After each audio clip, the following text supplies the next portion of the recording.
So as I can see uh, the participation list here, and with Dr. Neha, we were discussing that the participation would be majorly from the students, and we should actually conduct something for guiding the students for making their career, because that is one of the major anxiety we have been seeing,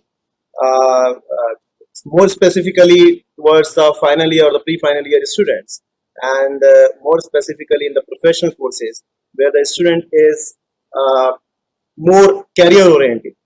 So we try to draft something for them and show them something uh, out of the box, which may not be in the tradition, and the people can actually look into how exactly they can move towards a different type of career, which perhaps is not in the tradition, or perhaps somebody might have not guided them to go for. So just an attempt for these students, these scholars, these young scholars, and this Nirmal Young Innovators Wing is something. I mean, efforts for guiding these people, for supporting these people, for helping them out to work for their true innovation, niche innovation, and convert them into a career. So by next 60 to 70 minutes, we will be discussing about this, how exactly we can convert our intrinsic innovation, our professional studies, our theories, and the knowledge that has been imparted by our esteemed institutions into a career, into something that can earn not only a bread for me, but also a true career, also what you can say, the employment for others too. So let's start with the discussion today, and I would be more focusing on like how you can look towards a career in quality assurance. So before we start, give me a second. I think okay. So let's start the context setting. So before we go, we actually need to understand what we are going to discuss and what is a takeaway in this session for the participants. So if I am assuming it, so I'm assuming that most of the participants are coming from the professional courses, and when you are pursuing a professional course, what exactly is the objective? I mean, as I was doing my BTech, MTech, the professional studies, my objective was to get a career. And when I say career, the most of the people actually misinterpret it with a job, because I have been visiting to multiple universities, multiple institutions, where if I interact with the students, so they usually used to ask me the first question, "Sir, job mil jayegi? Will I get a job as soon as I complete my degree?" So my answer is simple: if you are only coming for a job, and for you, if the job is meant for a salary, 5 days a week work and 2 days a week weekend, so of course your degree is not at all worthy. You should go and try to sell that piece of paper on OLX, and trust me, even that won't give you any hard money. So don't go for that. I mean, that's my advice. Of course, the tradition is like my dad is doing a professional course, some BTech, MTech, MBA, something like that, and of course, he is looking for a good job. So what that job is, if we go by the dictionary meaning, it's entirely different. But if we go by the expectation, that's different. And my effort would be to streamline the both. So once we say the professional, so what do you mean by the professional? You may be going for a professional course in technology or in management, maybe in education, law, or other things too. So how do you convert your knowledge to the application? Have you ever thought of this? Or you are just running in a race of scoring highest to be a gold medalist, to be a silver medalist, university topper, and that's it. What next? Are you actually going to apply your theories in your true application, practical application, or what you can say, the application that your society needs? If you are going to be an electronic engineer, do you think you will come back home and you will be able to open your television and you can repair it? If not, do you think you are an engineer? Have you set your career goals also? I mean, career goals, like if I say your career goal is to get a job, again, is it a career goal? Can you plan for next 5 years what type of job? Can you define what type of job you are actually looking for? If not, perhaps you are again in a mass race only, जिसको हम भेड़ चाल बोलते हैं. So don't to be a part of a bhed chal. Try to look something different, something that can really help you. So think out of the box, explore the grey fields. Or otherwise, you are a man that is again running in a mass movement or following the tradition blindly, and you can see what can happen to you. People are following the instructions blindly, following the mouse race, following the mass race, don't know the future because that you have never planned for.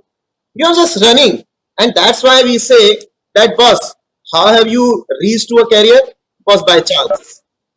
Was it by chance or was it by choice? That should be the answer with you. If it is not with you, perhaps you are not going to satisfy yourself in a long run. So with that context, so agenda that I am going to discuss here is the traditional career paths. Definitely some or the other person in the society must have told you about that after this course you can go for this particular career. Then we can explore some more opportunities apart from the traditional.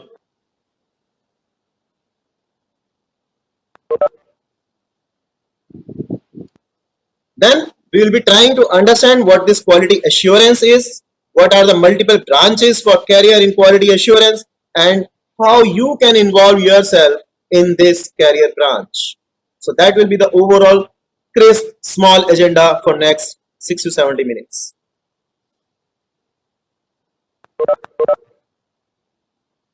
So once we say the traditional career path, if you are doing a professional course in engineering technology, you can be a system developer. You can go for testing, verification, validation. So just like a software tester or a system tester, or you can go for some teaching career. Like many of your professional degree holders, faculties are already available to you. You can follow them. You can go for teaching also. If you are doing a traditional career path in management, then you are probably looking for management support executive to start with. Later on, you can be a project manager. Later on, you can be a branch manager, or on a wider basis, you can be a manager. Or otherwise, of course, you can go for a teaching. So these are few traditional paths that some or the other person must have told you in the society. That boss, you can be a manager or a teacher, you can be an engineer or a tester or a teacher. In education field, of course, if you are doing some B.Ed or M.Ed or something like that, then again you can go for teaching. Of course, for them, the choice is much clear that yes, I'm going to be a teacher. So teaching is definitely one all-time green profession and a very lucrative also. Think a little bit away from that. Have you explored the gray areas? Have you explored out of box? So professional education means to versatility for me. Means what is the difference in a general BSc or a BSc honors and then coming to professional course like BTech? Have you ever thought of this? Why BTech? Why not BSc honors? And why BSc honors and not BSc general? And again then, why BSc general also and not any other graduation? Same way, in BA also we are having many specializations, many honors. Similar way in BTech, again we are having the specialization, electrical engineering, electronics engineering, computer engineering, civil engineering, chemical engineering, and mechanical engineering, more, different other fields. So what is that? See, for me, the professional education in meant for versatility means you need to work on your attitude. You need to be working on your aptitude so that not only something which you are reading in a book, you are going to work on that only. It is basically a 360-degree change or a grooming up of your aptitude and attitude so that you can actually look into an existing problem from a different view of sight, and you can more focus on the solutions rather than simply raising the fingers. This thing is not happening there, that thing is not happening here, I am not getting served properly in the society, everybody is cheating me. So all those things. See, problems are everywhere, technical, non-technical. But once you are in a professional education, the meaning for the professional education is that you are working on your aptitude, you are working on your attitude, and you are trying to look for the solution, not only for the problem. See, raising a problem, pinpointing a problem is one thing, and suggesting the solution side by side is something which is expected out of it. So that's why once you say, I am doing a professional course, I am taking a professional education, I am going to be a professional after taking this degree. So if you have not worked on your aptitude and the attitude towards a solution making approach, I will not say you are actually doing a professional education. It is as good as any other book reading or theory part only. So professional education opens multiple doors, not only for you, but for the entire society.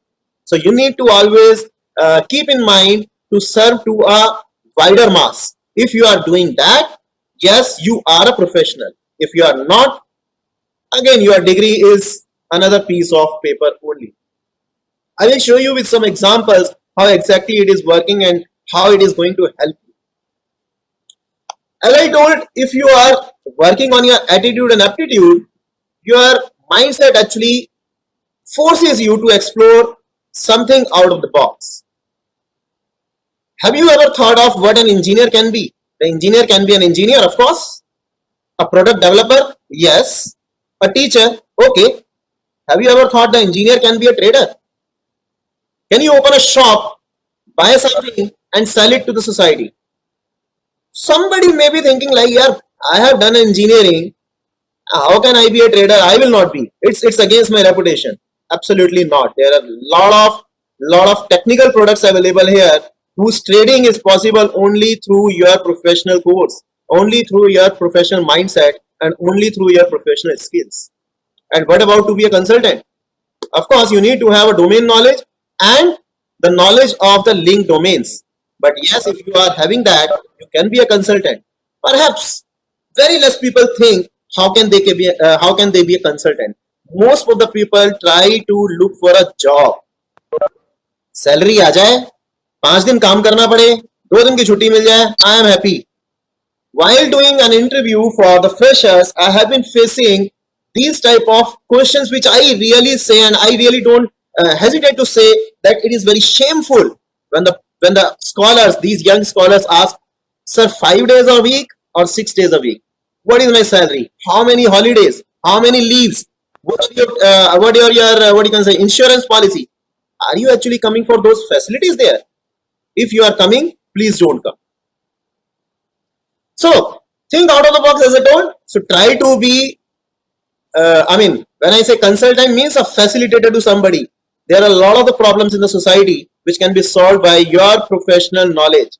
And when I say solve these problems, doesn't mean you are running an NGO or you are doing it voluntarily and absolutely you're not earning anything. It's not like that. Be a professional there. Do something for the society, and in turn, of course, you charge for yourself. And yes, that is a career. If you are a management professional, you are doing BBA, MBA, what can you do?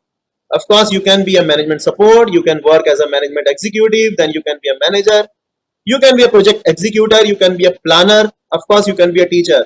The last option, again, as I told, consultant. You can be a consultant to the society, you can be a consultant to a manager, you can be a consultant to the organization, and lot many other things. The freelancing options are always there, and trust me, it is generating employment not only for you, but with lot of other people too. Coming to quality assurance, when I say you can be a consultant, of course, I will at least give you one path where you can be a consultant in at least quality assurance. But before that, you need to understand what is this quality assurance is. There is a very, what you can say, at least irritating for me, a very irritating very irritating myth in the society that this quality assurance is something like software testing. Absolutely not. Quality assurance is not quality testing. Quality testing is quality control. Even on Google, if you go and you search there, so you will find a very similar or overlapping type of the results. But be very clear that quality assurance is not at all testing. It is not at all debugging. It is not at all removing the defects from any service or any product. It is not like that. Quality assurance is meeting the specifications, assuring. It is not controlling, it is not testing, it is not removal of the defects. Rather, it is preventing the defects. So, if you can stop the defect or kill the defect before they take a birth, before they are induced in a service or in a product, you are able to kill them, then you are actually working on the quality assurance and not controlling. Something that is already there and you are testing and then you are saying, boss, this is not working, that means you are only finding a bug. And this is not quality assurance because bug is already there. So as I told, it is proactive, it is not reactive. Quality testing, debugging, all those things are reactive. Bug is already there and now you are killing that. It is proactive. Assurance is proactive. Something like you are making a building and you are making it earthquake proof. You have done everything in the base of the building. Another thing is you are doing a preventive maintenance of your house, like you are doing some termite treatment in your wood parts proactively. That is assurance. And this assurance will come to you with a guarantee, not warranty. If you remember, we used to see this word guarantee in our childhood, or maybe in the early 20s of your parents, when things used to come with guarantee, 5-year guarantee, 6-year guarantee, 10 years guarantee. But today the things have changed to warranty. Boss, if something goes bad, you come back to me, I will do a repair, you pay me for the repair and you will get the product back. That is a warranty. It's not guarantee that yes, if something goes bad, I will pay you 5 times of the cost you have actually invested in the product. That's a guarantee. So you are basically working on grooming up your processes, grooming up your tools, and not the people or the person. Something goes bad, something goes wrong in your service or in your system or in your product, absolutely it is not going to be a mistake of a person or the people involved. It will be a mistake of your process. It will be a mistake of your tools. Most of the top companies, Fortune 500 companies like HCL, TCS, Infosys, Microsoft, IBM, Google, all these people are working on assurance. They have been spending more than 30% of that budget in quality assurance, not in quality testing or quality controlling. I remember he launched a camera, a very high-end camera, and they did no testing of that camera. Can anybody of you imagine what could be the future of that camera? Just give a 2-second break and just think what can be the future of that camera. Could it be good or bad? Most of the people might think that without testing, if you're launching something, it's going to be very bad, very, very bad. It's going to fail. But sir, they launched it to the market with a guarantee that in case you find any defect, we will not only give you a brand new piece of the same, but another camera of 50% of the cost of the camera will be presented to you. Why? Because the entire production was automated by their processes and the tools. There were no human being involved in the assembly. Entire assembly line was automated, and they followed a Six Sigma approach on that. And of course, in over a million opportunities, maximum 3-point cameras could be bad, and their testing cost could be much higher than that. So of course, they removed the testing benches from every office for that particular assembly line, and they automated everything, and finally they gave a guarantee on that, and people were much more happier than any other product. So that was a very big hit for that product. So now quickly, if you have understood the difference between quality assurance and quality testing or quality control, so there are multiple branches of career in quality assurance that you can explore for yourself based on your interest area. Majorly, I look into this I find there are majorly two branches which are having multiple sub branches for the career. And the major two branches are, one is process governance and another is business excellence. Process governance means you are defining a process for an organization. It may be related to the organization HR department, may be related to their production line, may be related to their what you can say marketing, and or may be related to finance or any other department. See, it is applicable to each and every department or every business unit or any function of the business. So doesn't mean if you are coming from a technical background or a managerial background or a different other background, you can go for quality assurance for that particular function, as well as other linked functions to which that function is giving the services. So the process governance means you are defining the processes for the function, then you are defining the related policies, procedures, guidelines, templates, and all other things. And then you are implementing those processes, whatever you have defined for the function. Then you are getting the implementation done. You are facilitating the functions for successful implementation, and then you are looking for the true compliance of the processes. You have defined that this particular work need to be done in this particular way, then you will be checking yes, it has been done in the same way, and that is what we call as process auditing. So once you have facilitated the person for the compliance, then you will be auditing for them. With the auditing, you will be finding out the areas of opportunities, the strength, the weakness, the risk, and opportunities. So with SWOT,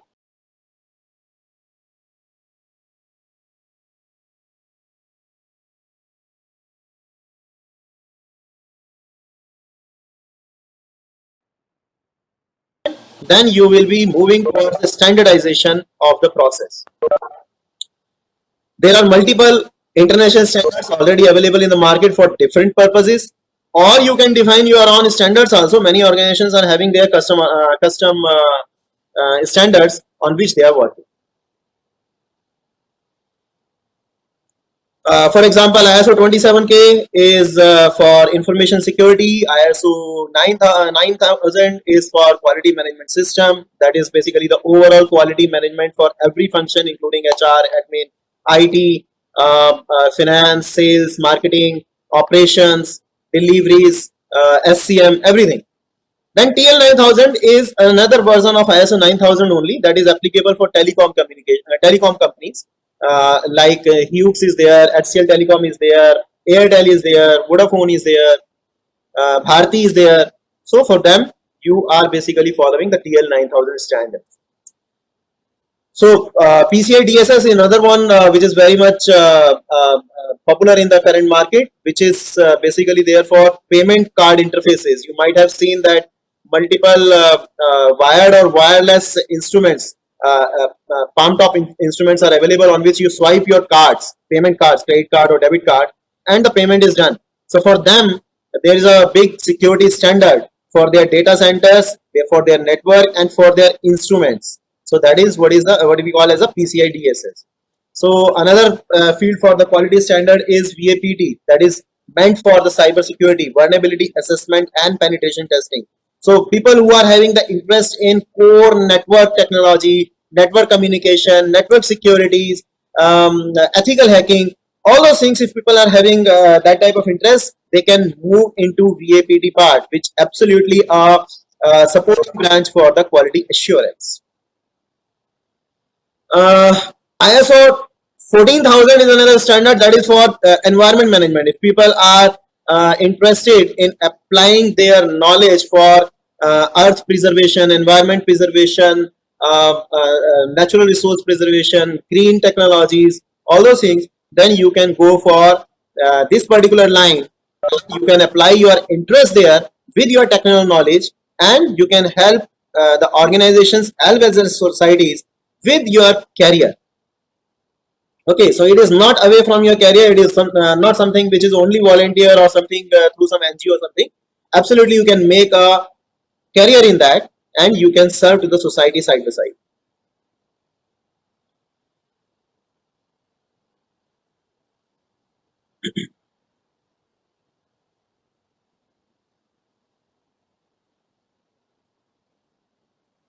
Other than this, there is another branch of uh, business excellence in which you actually capture the data related to business.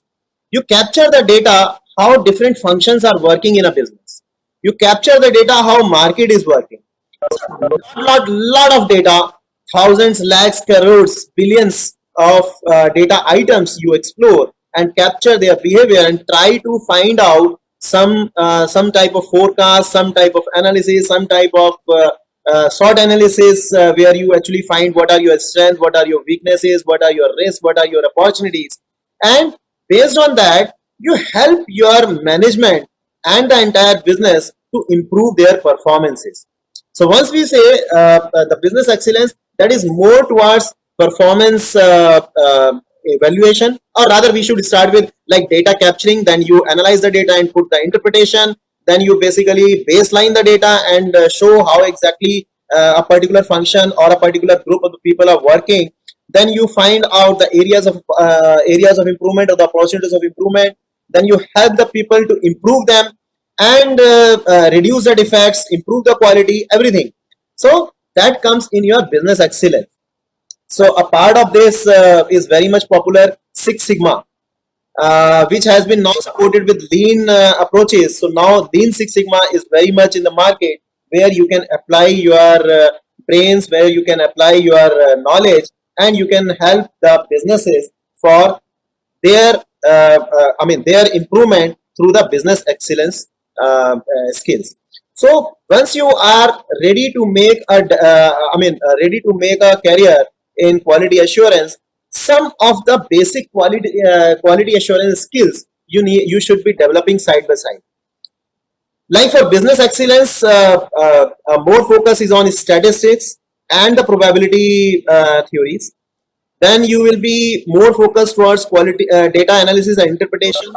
You should be knowing about regression and simulations, so you should be able to predict the things based on these regressions and simulations. So just like in astrology, if you might have seen, the people are used to forecast something about your future. Same way with the statistics, we also forecast for the business how exactly it is going to perform. Not only at a very big level. If I'm saying business, doesn't mean that you are actually working with the top management always. You may be working with a small project also, how exactly this project will be working. Can you imagine with before starting the project, I'm talking about a software development project. Before starting a software development project, we can actually forecast how many defects this particular product will be having on their first release.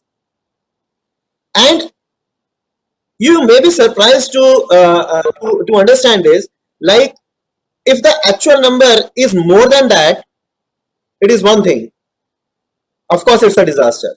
But if the actual number is less than your forecast, that is even bigger disaster. Why bigger disaster is because that means there is a very big probability that the defects are hidden and the testing is not done properly. And if a hidden defect goes to the market, your product will be killed in the market by your competition. So this prediction, this data analysis interpretation, this regression, this simulation, and these forecasts about the defects for a given product also, it's very, very important, very, very crucial, and the management actually take it very seriously. So when I say you are actually supporting the business, doesn't mean you are always only talking about how exactly my company is going to work in the market, what type of market share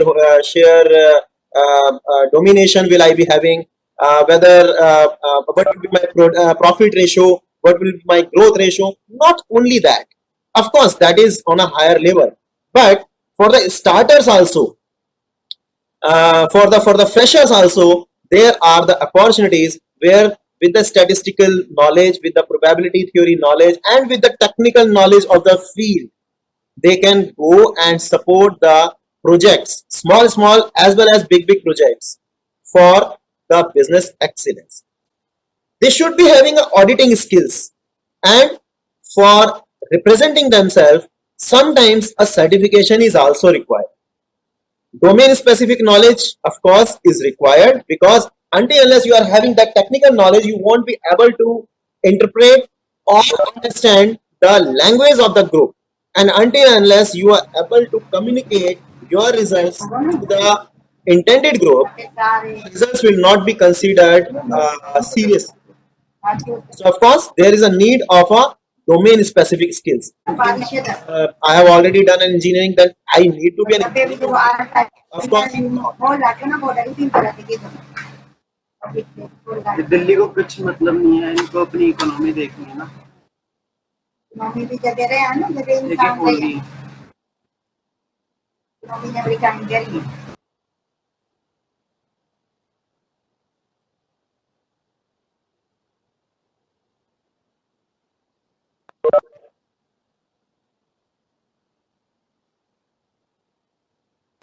Okay.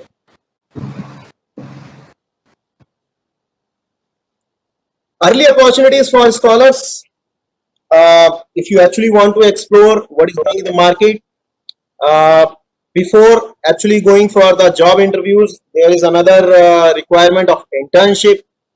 And before actually you want to represent your knowledge to any business, you should be having a confidence on yourself, what type of knowledge you are having, what is your field of interest, what is your field of confidence, or what is the field of your strength. And of course, for that, before you actually jump into the market with theoretical knowledge, you must have actually worked on something practical, on something deliverable. And when I say deliverable, doesn't mean only a 50 to 100 page project report. Trust me, it is not going to help you. Something which is going to help you is a product. The product that is supporting the society, the product that actually solving some of the problems, maybe of the society or maybe your own problem. If you are facing some problem with your computer and you are able to solve it on your own with some system, of course it's something that is creating another level of confidence among you. So for that, before everything, you need to understand the problem. There may be multiple problems that you are facing, but perhaps, I mean, more than most of them you are ignoring. You are ignoring, or either you are accepting them. Yes, it is something. Something it runs like this only. It's India. It's UP. It's Delhi. We are working like that only. No, of course not. You should raise the voice, not against anybody, but against yourself, and try to find out a solution and try to implement the solution. Not at a mass level, but at least at some level. And for that, you need to stay connected in a group, and you need to be aware about the market trends. We need to understand what is the market trend, and we need to find out whether find out the demand of the market, what is going to be next in the market, and can we be a solution, or can we provide a solution to the market for that particular demand, or that particular problem, or that particular challenge. Once you are able to understand the problem, I bet you with the theoretical knowledge you are having from your esteemed institutions, you will be able to find out one or the other solution if you are working in a group. And of course, once the solution, probable solution is with you, other linked skills will be available to you through different resources. Today, the Google is doing a very marvelous job in this field, and it is providing a lot of learning material available there. Wherever you are feeling any challenge, you can get a preliminary as well as advanced knowledge about the skills required for development of the solution. And automatically, when you actually working on that, you are developing employable skills. See, your employer is not only looking for your marks. It is actually looking for your attitude. Whether you are having a learning attitude, whether you are having a trial attitude. Do you want to try something? That's why they are more inclined towards sports people, team people, people who have organized something. Why? Because they know that the practical problems would have come when you are working on a project. And Once you are facing the practical problem, of course, the practical solution must have been found out. And at least, even if you yourself did not find it, still you might have faced them. And that means you already have an experience of handling the situations like that. And trust me, no software is made for any technical things. Software are made for solving or making your regular life easier. So problems are coming from your daily life only, and you need to add the solutions to them. So you need to apply the knowledge to deliver a solution. Once you are understanding the problem, you are definitely looking for a solution, and once you are looking for the solution, you should apply your theoretical knowledge to deliver the solution. That's why I told you should be working with an attitude to serve. You should not go and demand, boss, मुझे ये चाहिए, I need this, and only after that I will work.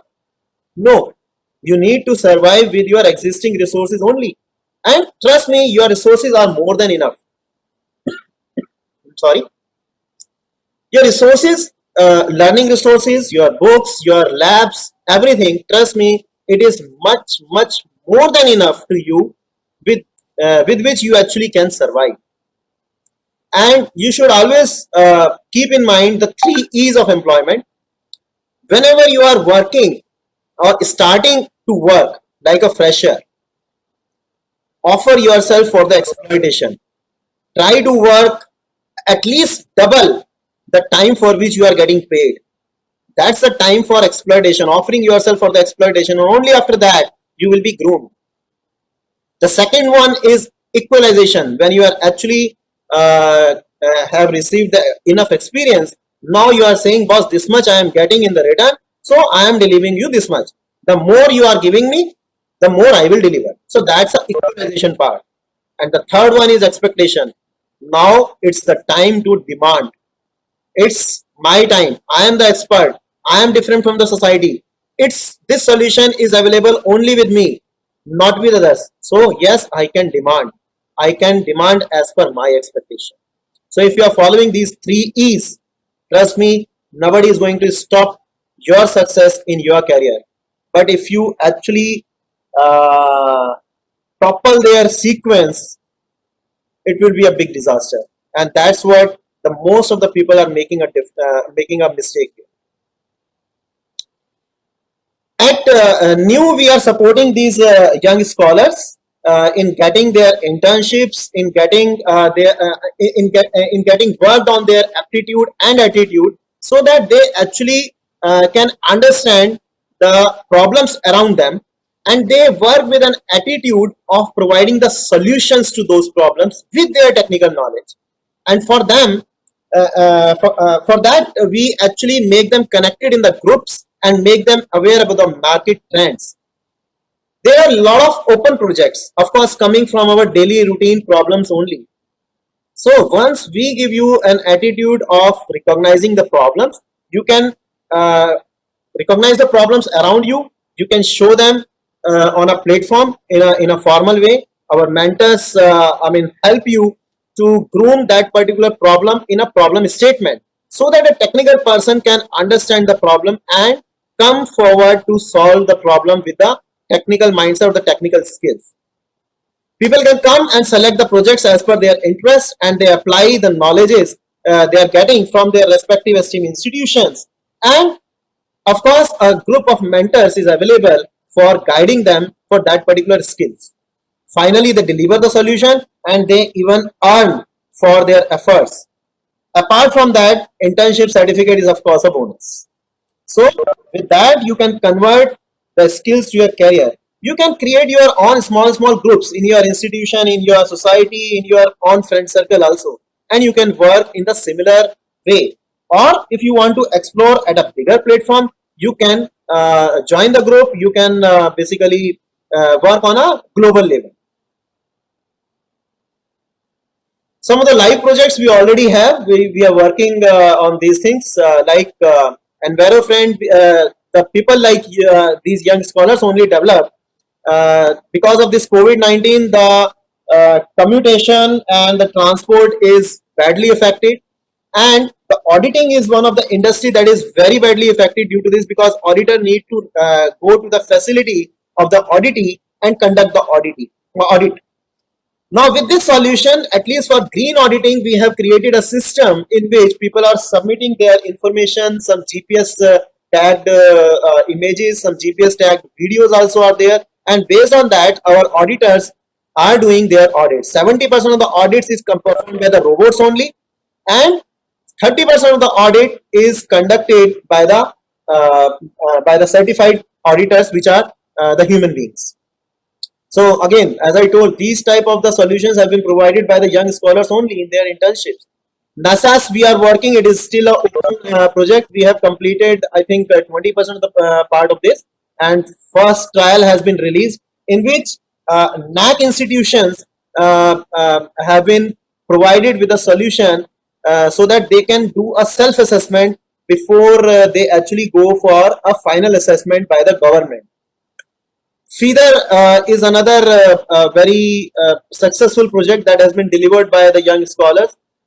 In less than 50 KB, I repeat 50 KB, 50 kilobyte, less than 50 kilobyte, we have delivered a complete learning management system which is capable of delivering the classrooms on 2G network, and less than 15 seconds of connectivity, internet connectivity, makes the system workable. After that, even if the internet connection goes away, like many of the developing countries in Africa, they are not having 4G. Many of the rural areas, even in India, they don't have 4G, like our border areas. But we can explore the reach of online learning in those areas also, because less than 15 to 30 minutes, 30 seconds, less than 30-second connectivity makes the system workable, and you can give your classes online, you can take the exams online, and at the same time you can give them a certificate also within that particular level of connectivity. Research is another project that has been developed by our young scholars only, and this is a general management system for publication, for automation of the publication of the research journals.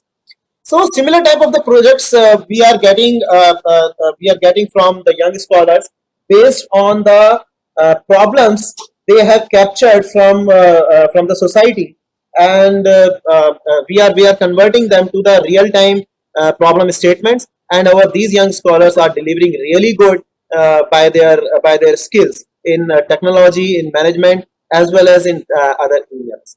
So I would welcome all of the young scholars to be the part of that. With this information, you can be connected. We already have a Telegram group for this particular initiative that we call as Nirmal's Young Innovation Wing. New is the name. And for your information, we have received appreciation from Prime Minister Narendra Modi and the Prime Minister Office. And we are having, the people as young as class 8th or class 9th students who are contributing to this. And we are having the people from final year BTech, final year MTech also. So with this, I close my thing, and in the last but definitely not the least, I would thank Dr. Neha and Dr. Supriya Madan also for their support in organizing and delivering this session for the benefit of the students. And I am available to the students for any type of the guidance they are needing for making their career in quality assurance. Thank you very much from my side. Any queries definitely are welcome.